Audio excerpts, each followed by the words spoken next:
Huwag kang matatakot, kasama mo ang Panginoon. Ako po si Father Fiel Pareha at ito po ang ating segment, ang Daily Devotion, na kung saan tayo po ay magdarasal, magbabasa at magninilay kasama ng salita ng Diyos sa buong taon. Manalangin tayo. Sa ngalan ng Ama, ng Anak at ng Espiritu Santo. Amen.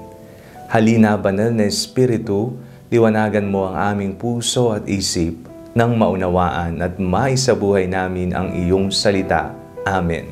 Our Bible passage for today is from the Gospel of St. Matthew chapter 1, verses 18 to 24, and I read it for you. Now the birth of Jesus the Messiah took place in this way. When his mother Mary had been engaged to Joseph, but before they lived together, she was found to be with child from the Holy Spirit. Her husband Joseph, being a righteous man and unwilling to expose her to public disgrace, planned to dismiss her quietly.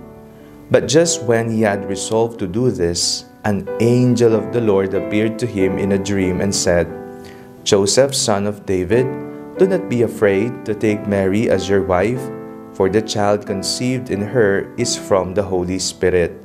She will bear a son, and you are to name him Jesus, for he will save his people from their sins." All this took place to fulfill what had been spoken by the Lord through the prophet. "Look, the virgin shall conceive and bear a son, and they shall name him Emmanuel," which means God is with us. When Joseph awoke from sleep, he did as the angel of the Lord commanded him. He took her as his wife.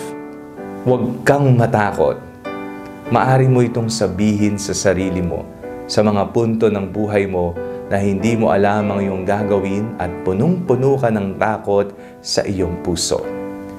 Napakinggan po natin ang Ebanghelyo ngayong ikatlong araw ng ating pagsisimbang gabi. Nariyan si Jose at plinano na niyang hiwalayan ang Inang Birheng Maria.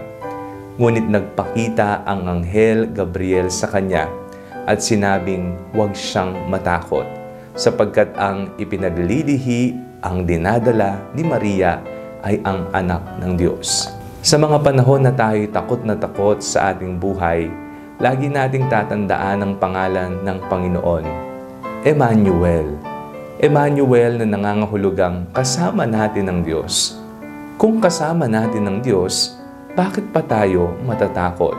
Napakamakatao ng takot. Kapag tayo ay natatakot, tayo nanginginig, tayo nagtatago, at tayo ay litong-lito. Ngunit mapapawi ang lahat ng takot sa ating buhay kung matuto sana tayong ialay ang mga ito sa Panginoon. Tiyak na magpapadala ng tulong ang Panginoon upang maibsan ang anumang uri ng takot sa ating buhay. Sa kasalukuyan, ano ba ang nagbibigay takot sa iyo?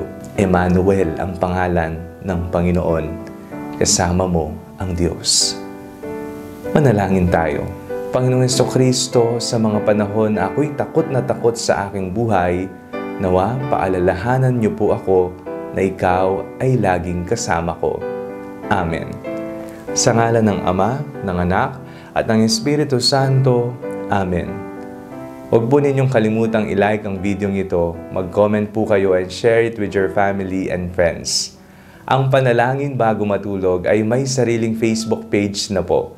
Huwag niyo pong kakalimutang mag-like at mag-follow dito, and do not forget to subscribe to our YouTube channel. I-click niyo lamang po ang link na nasa description ng video ito, o kaya naman po just search Father Fiel Pareha. God bless you po.